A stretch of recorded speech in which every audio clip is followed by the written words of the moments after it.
Hey ACA, Executive Vice President Cody Burkham here with you this afternoon.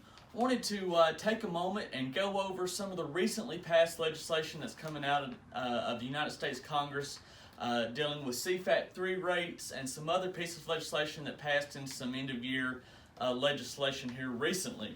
So as you may have heard by now, and many of you may know, cattle producers across the nation will be getting a third round of CFAP payments in the recently passed COVID bills, as well as the 2021 omnibus legislation that passed, like I said, at the end of last year. I know it's the first part of 2021, first week, and we apologize for not getting this out a little sooner, but the holidays and the crazy first week we've had here trying to get ready for the state legislature has just necessitated where we're just now being able to get this video done. But anyway, I wanted to share the CFAP3 rates with you. It's important to remember as you call your FSA office and your local USDA office that you have the highest number of cattle in your inventory between April 16th and May 14th. So if one day you had 40 head and the next day you had 38, you want to make sure that you claim the 30 head. Whatever your highest inventory between these dates were, that's what you want to claim. So for fed cattle that are 600 pounds or more, you're going to get $25.50 a head. For feeder cattle 600 pounds and less, you're going to get $7 a head. For fed cattle, those cattle that were finished and standing in the feedlot, might have been ready to go to a processor, you're going to get $63 a head. For your slaughter cattle that are mature, so your cows and bulls that you might have sent to the market after they've lived out their usefulness, $14.75 a head. And your all others, which are maybe your virgin bulls or your herd bulls, your cows standing out there in the pasture, you're going to get $17.25 a head. So just make sure you tally your highest inventory between these dates and call your USDA office. If you've already done the CFAP 1 and 2s, or even just the 1 or maybe the 2s, they should have all your information. This should be a fairly simple process when you give them a call. There's been some questions on, well, how do you calculate the rates? How did they get to that final rate per head for CFAP3?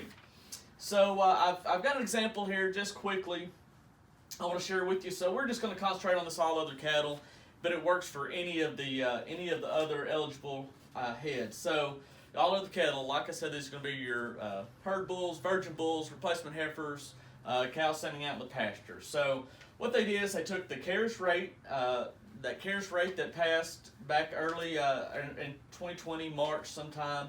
It's part of CFAP 1, that 102 a head. Then you subtract the $33 a head that was from the Commodity Credit Corporation, CFAP 1.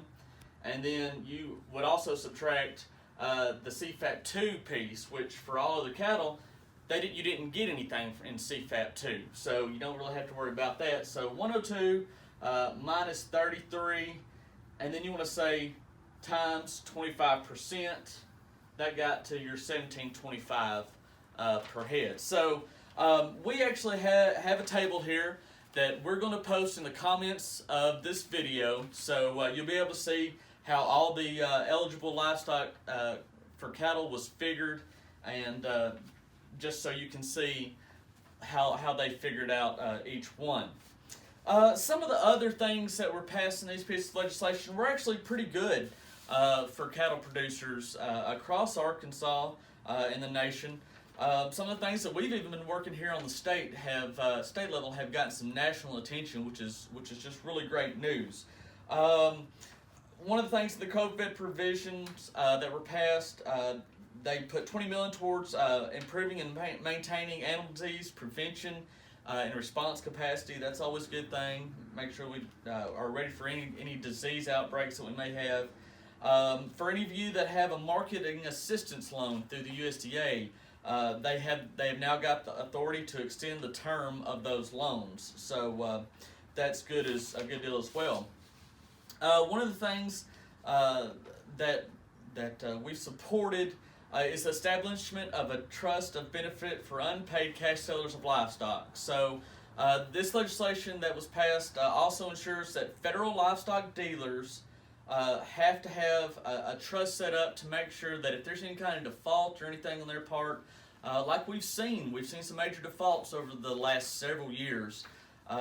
This would make sure that livestock producers are paid for their animals. In years past, the law did not specifically cover a producer. If you sold your cattle to a dealer and they weren't covered, you fell behind. You were the last one to get any money if there was any money left at the end of a bankruptcy. So this established that trust for the benefit of unpaid cash sellers.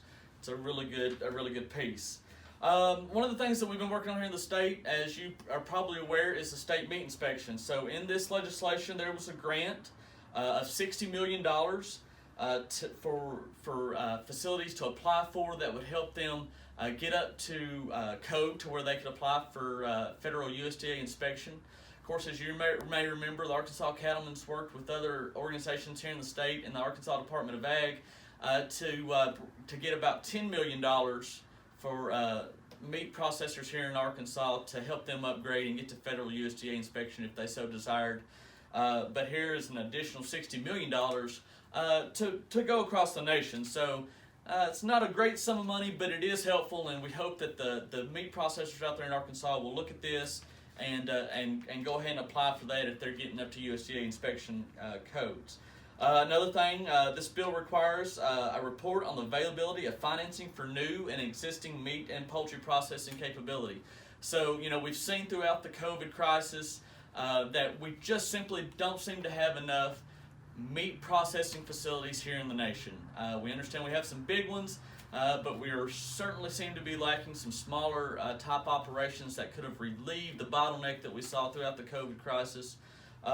So there's going to be, Congress is going to do a study, and I know we're not crazy about studies, but I think this will be good to show that there needs to be more financing and maybe some regulatory relief for some of the smaller processors.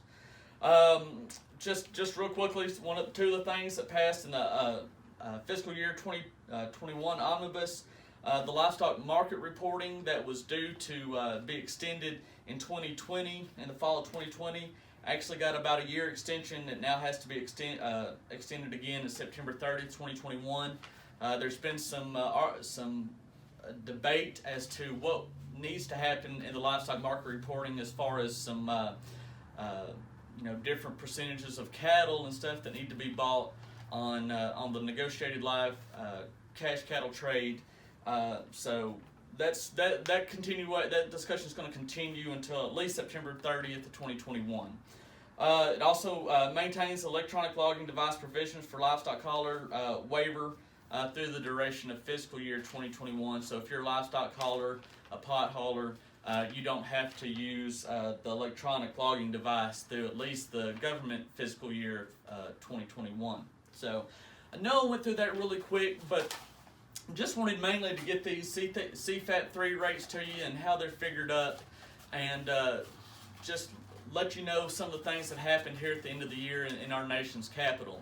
Now, like I said, we are gearing up for a state legislative session, that will actually start this coming Monday, the 11th, and we have some really good pieces of legislation that we're getting ready to move through. Hopefully, had some really great conversations with several members of the legislature this past week about those pieces of legislation. Looking forward to getting those passed to help the cattle producers of Arkansas. So if we can be of any service to you or your operation, please feel free to give us a call. 501-224-2114 is our number here at the office. And please remember, with January, this is the beginning of our membership drive. We encourage you to please pay your renewal membership. Come be a part of our association. We've got some great things planned for 2021. We're saying goodbye to 2020. We're going to put that in the history books. Press forward with a great 2021 for cattle producers across Arkansas. We want to be your voice. We want to help you lead the Arkansas cattle industry. Thank you very much and have a good day.